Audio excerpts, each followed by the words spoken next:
ஆழமான நீலக்கடலில் முத்து என்ற ஒரு அழகான டால்ஃபின் வாழ்ந்தது. முத்து மிகவும் நல்ல மனது கொண்டது. கடலில் உள்ள எல்லா உயிர்களுக்கும் அது நண்பன். அதில் அதற்கு மிகவும் பிடித்த நண்பன் ஒரு சிறிய மனிதக் குழந்தை, ஆதி.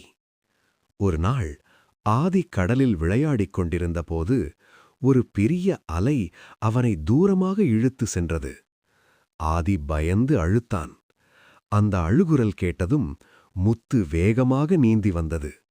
அது ஆதியை தன் முதுகில் ஏற்றி பாதுகாப்பாக கரை நோக்கிக் கொண்டு சென்றது. ஆதி கரையை அடைந்ததும் மிகவும் மகிழ்ச்சியடைந்து முத்துவுக்கு நன்றி கூறினான். முத்து மெதுவாக கடலுக்குள் மறைந்தது.